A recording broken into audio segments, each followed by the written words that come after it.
everybody, Crafting Journey here, that Journey chick over on Instagram, and the leftovers on my second channel. Don't forget to check that out. Got one garage sale up. I'll be doing another one this weekend. My goal is like one a week until I, finish up my August 30th is my last day at work. That's what I meant to say. So, welcome to another edition of Crafting and Crime Daily. I got a good one for you today. We're going to continue the Murdaugh family murder saga. All these dead people that have Murdaugh's, name stamped on them. We're going to talk about them today. The death of Mallory Beach. So, the like button wanted to help me write the story, and I said, no, you're on a fourth grade level. Sorry. So he was a little disappointed. So hit the like button on your way in and out of the show today. Don't forget to subscribe if you're considering it. Don't forget, it's absolutely free. And the and the notification bell. That's the most important. Hit all so you don't miss a single episode of the show. It's hump day. Yay! Wednesday. I'm not supposed to dance on Wednesday, but I will dance every day until August 30th comes. Yeah. So yesterday, I had a meeting with the recruiter, and we talked about this supposed corrective action plan that I'm on. She doesn't think it really is a corrective action plan, so she's going to check her system because she says if it really is a corrective action plan, the recruiters won't even look at my resume. The Ascension recruiters. So she mentioned where she asked me what I was interested in, and I said I would take a risk management position. And she goes, well, we happen to have some, and they are remote. So she told me how to find it. I went ahead and applied for it. It is out of St. Louis, Missouri, which is one state over. I wouldn't have to move because it's remote. But that's a whole corrective action thing. So I'm just kind of like trying to put them out of my mind. It's a remote possibility. So I'm moving forward with my new business plans, the leftovers. It's, I just want to be fun employed at this point in my life. I want to do something for the rest of my life that I enjoy doing. They say it's not work if you enjoy it. I've never had a job that I felt was not work. It all felt like work for the last 50 years. So, yeah. What got me started on that? Oh, yeah. Yeah. Anyway, let's put the light pad on. Don't forget, tonight is Wednesday, Craft With Me Wednesday. That is at 6 p.m. Central. I will probably... I am sorry I'm not doing other crafts. It's just, I do have this elbow issue that I'm seeing a doctor for on the 31st. That's as soon as I could get in for an injury. Anyway, so I'll probably do the watercolor tonight. Plus, it's my passion right now. I think what I'm going to do is I'm going to work on this composition here. The one that I started in the new paints. I'm going to add some of my existing palettes into this and make it into a really nice composition. Floral composition, because I love flowers. And I'm not so good at landscapes, but I will keep trying. I just haven't tried one lately because Mickey is like, they all look alike. They do. She's right. They do all look alike. Anyway. All right. What color? I should finish the rooster. See, last night, I finished the egg basket here. And I went into the rooster section, right? Here, I opened another section. Yeah. This you can't see because of the microphone. I went into this section here, which is some ground cover. So, lots of browns in there. Yeah. All right. What should I do? Okay. This one right here. Where is it? This is always fun. You'll have to find it. Where is it? Guess that's it.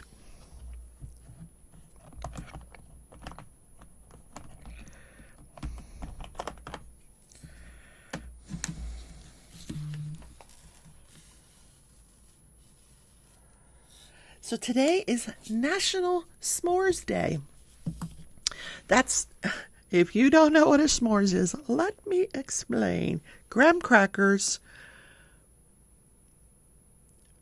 a Hershey bar, and marshmallows. But you gotta roast the marshmallows over an open flame. Now, there's other ways to make them, of course. Microwave, exploding marshmallows in the microwave. But this originated, they think, the earliest reference to the s'mores is in a 1925 Girl Scout book where they were called Some S'mores. I was a Girl Scout. That's probably how I got started on them. But it's been sort of a family tradition in our house, my kids growing up, that, every winter we would, winters in Florida aren't really winter, but we would have s'mores. Yeah.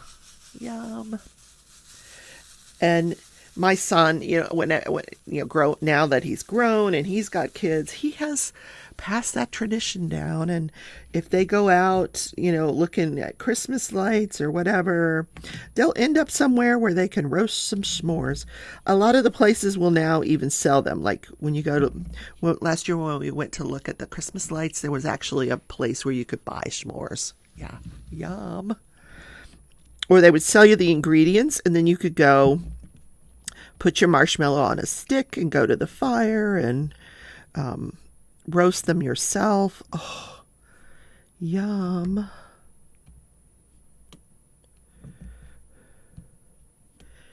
So there's an idea that I had heard of, and I haven't tried it, where you spread some peanut butter on the graham cracker and then you make a s'more. I am going to try that next time I make s'mores, because that sounds heavenly. Doesn't it? You just can't go wrong with peanut butter, I always say.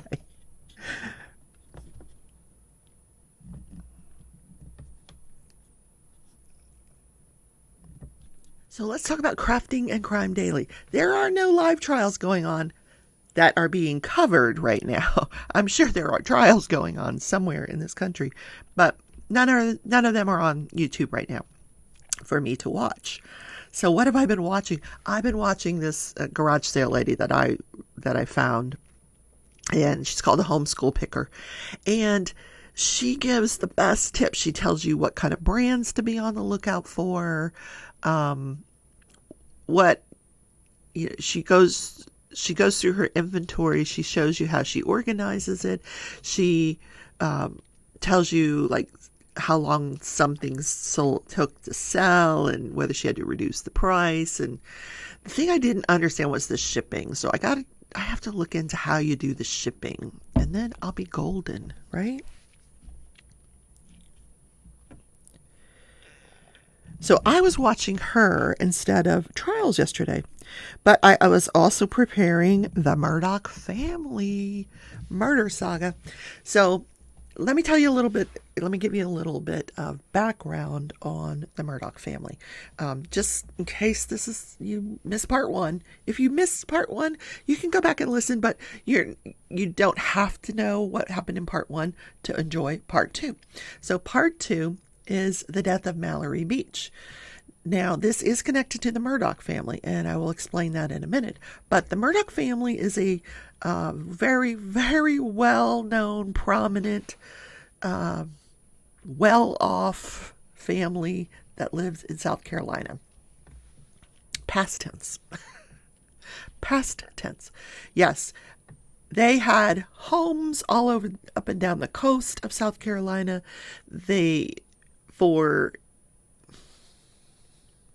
From 1920 to 2006, every male member of this family practically, dad, grandpa, great-grandpa, great-great-grandpa, they were solicitors of this 5-county area.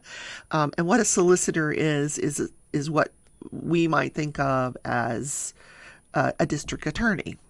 Everybody knew who the Murdaughs were, and they did not want to cross the Murdaughs.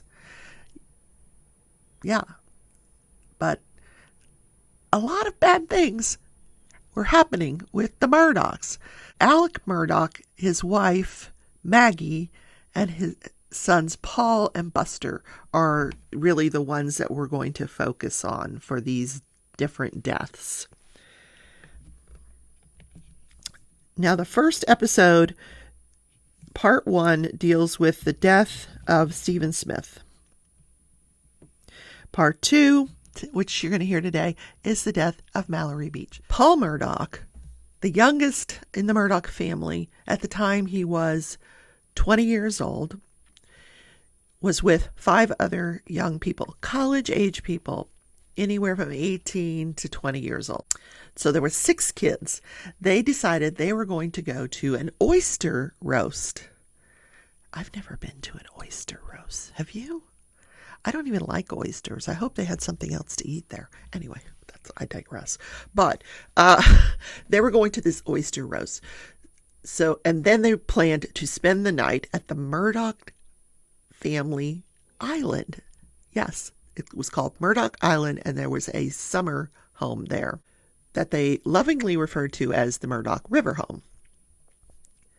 Now, I don't know if there were any adults there or not. So they started out at the Murdaugh River Home, and they decide they're going to take the boat to this party because they had heard that there was going to be an alcohol checkpoint on the way to the party. So in order to avoid the alcohol checkpoint, they decided they would start out at the river house and drive the boat to the oyster roast. Before they get into the boat, Paul Murdaugh is seen on video surveillance footage, and I'm going to insert pictures along here. So Paul Murdaugh's seen on video surveillance buying a bunch of alcohol at a convenience store. He uses his brother's ID to purchase it. It's never questioned. He walks out with the beer, goes out to the boat, does his little victory thing, and he puts the beer in the boat, and they head back to the river house, where they put the boat into the water and they proceed to the oyster roast. They go to the oyster roast where they spend about 5 hours. Paul is described as completely intoxicated before he left the party. Many of the adults at the party and the other people on the boat with him had encouraged him, let's do an Uber. And he's like, no, we're taking the boat back. Now, the girl who was hosting the party claims she only served water and lemonade at the party. Apparently, they were drinking the alcohol that they had purchased from their boat. It was hidden in the boat, and that's where they were drinking it from. So they all pile into the boat, all 6 of them, and they start heading back to the Murdaugh River home. On the way, they stop at a dock in downtown Beaufort near this bar called Luther's. So Connor and Paul, they all get out and they start walking, but Connor and Paul decide they're going to go into the bar and have some drinks. Now, the other 4 kids, they're not kids, they're adults. The other 4 just kind of hung out there, including, Mallory Beach and her boyfriend, and then the girlfriends of Paul and Connor. All 4 of them, they just kind of hung there, waiting for Paul and Connor to go have their drinks. Paul and Connor were in Luther's for 9 total minutes. There's video footage of them in the bar. They purchased 2 shots, 1 lemon drop each and 1 Jaeger shot each. And then they get up and they leave. They come back to the dock where the other 4 are waiting, and you can see that there were 3 boys, Connor, Paul, and Anthony. Anthony was Mallory's boyfriend, and Anthony is kind of getting into an altercation with Paul. Anthony describes later on that he was trying to convince Paul to let him drive the boat. Paul wasn't having it, so they all get back into the boat. They, saunter down the dock, they get into the boat, and they take off. And they were going very, very slowly. Paul was driving, and he was going really slowly, and he's going in circles. And the 4 that did not go into the bar, they were very, very irritated with Paul and Connor for continuing to drink and then to drive this boat. Paul kept leaving the wheel of the boat to have an argument with his girlfriend. At one point, when he would leave the wheel of the boat, Connor would take over driving the boat. This was a 17-foot sea hunt boat with a center console. And at one point, Paul leaves the wheel of the boat, goes to the front of the boat, and gets into an argument with his girlfriend. And he spits in her face, slaps her, and shoves her. At which point, Anthony yells at him. Mallory yells at him. And then, chaos erupts. They're all yelling at each other.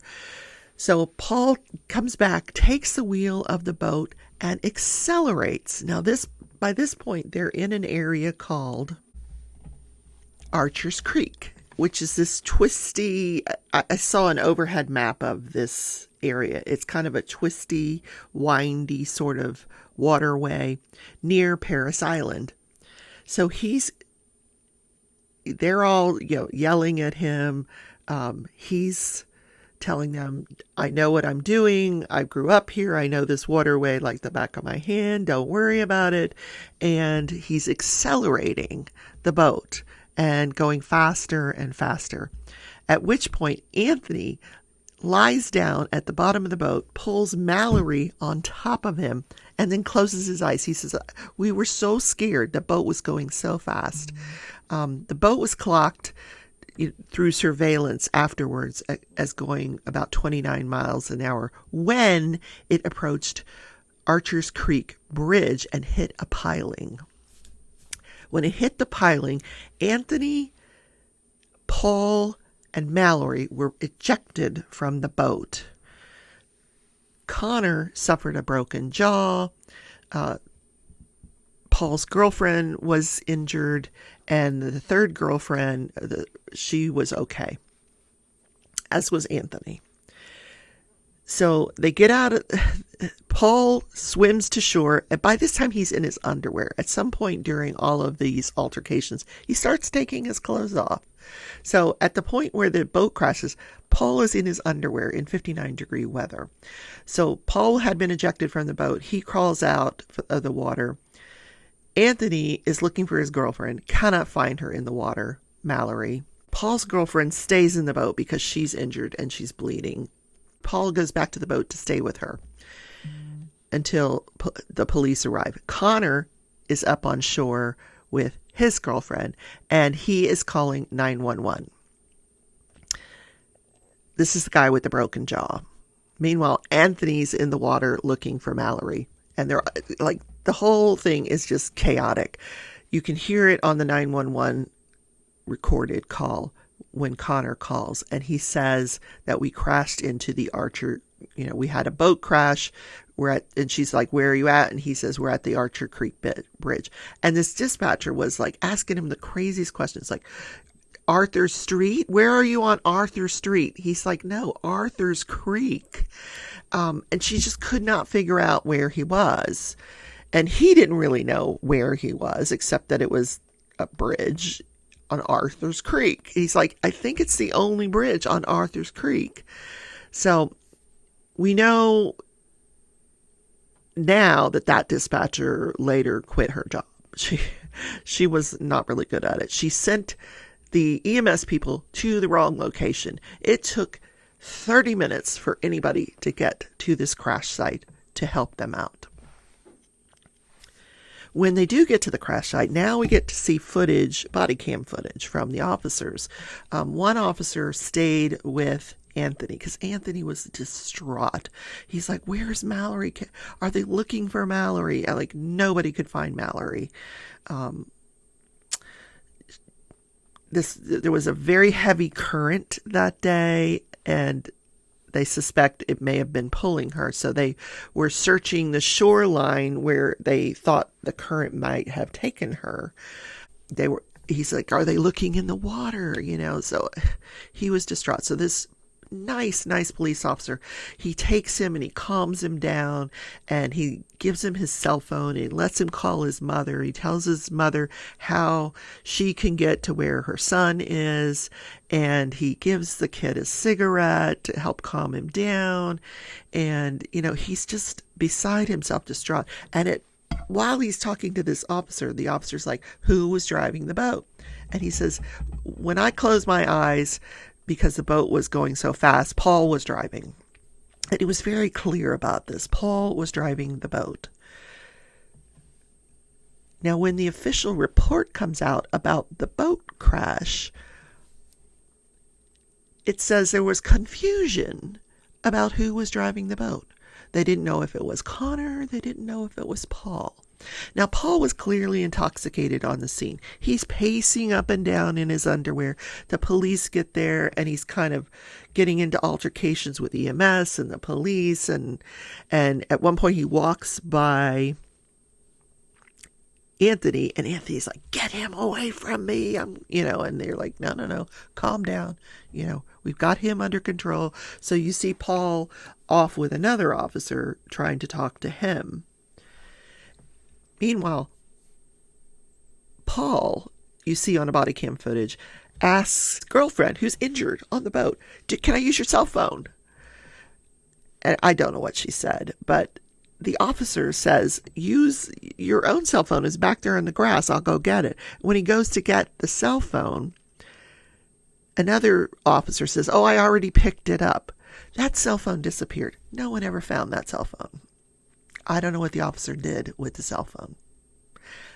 But anyway, Paul gets the girlfriend's cell phone, I think she had told him that the battery was very low. He gets the girlfriend's cell phone, and he makes a phone call to his grandfather, also solicitor, district attorney.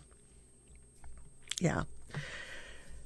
So everyone is treated. Mallory's body is not recovered for a week after the accident, and she was found 5 miles downstream. The current had carried her. She was found to have a blunt force injury to the head, and she drowned. Beautiful, beautiful girl. Now, it took 2 months for an arrest to be made. 2 months before they decided to charge Paul Murdaugh with 3 counts of driving while intoxicated. 1 count for each person that was injured. Connor, Paul's girlfriend, and of course the death of Mallory. Paul never got a mugshot. He was never handcuffed. He never spent a night in jail. And then at his bond hearing, they didn't even order alcohol monitoring, which is something they normally do. Did not do that. And he was restricted to a 5-county area. He could not leave that area. There was a later hearing where his attorney asked the judge to lift those restrictions and allow him to go statewide. The judge refused, and that was the last time Paul Murdaugh was ever seen in a courtroom.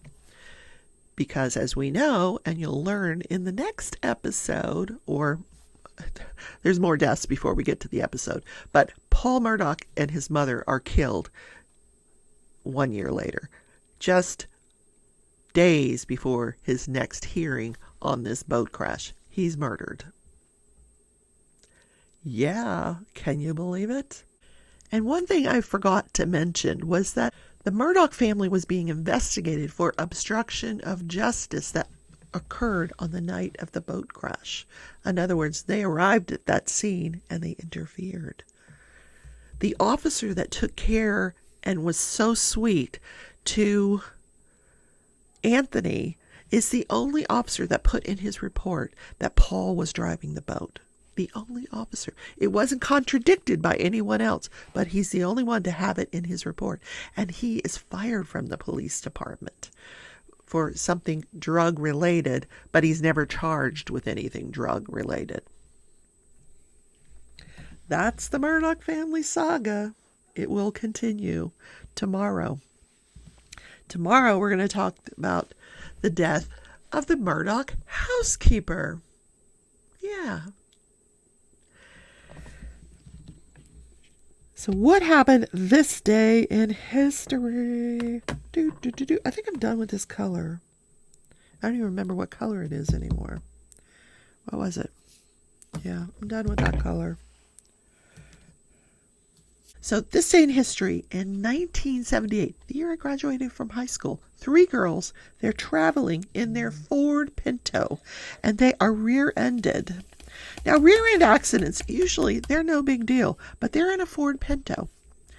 and the Pinto explodes, catches on fire, and the three girls perish in the fire. Now, why is this significant?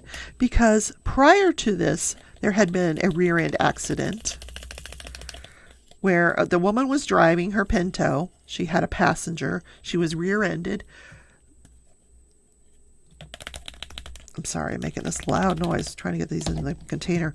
She was rear ended and the Pinto caught on fire.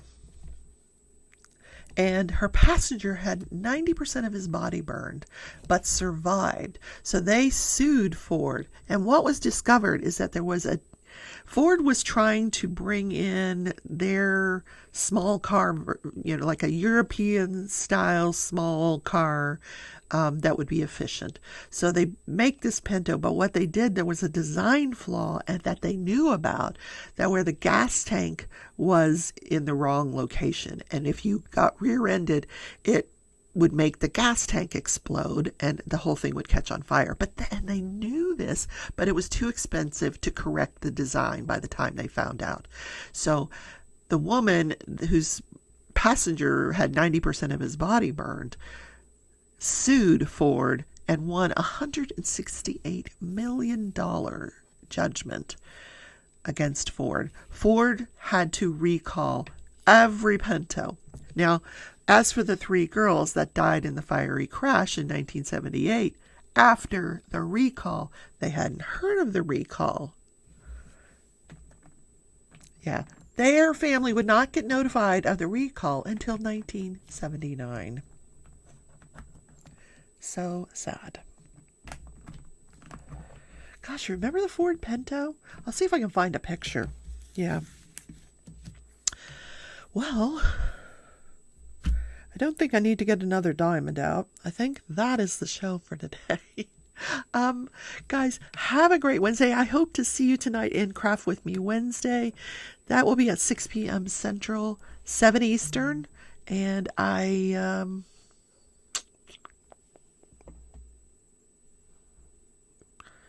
going to work. Bye, everybody. Take care.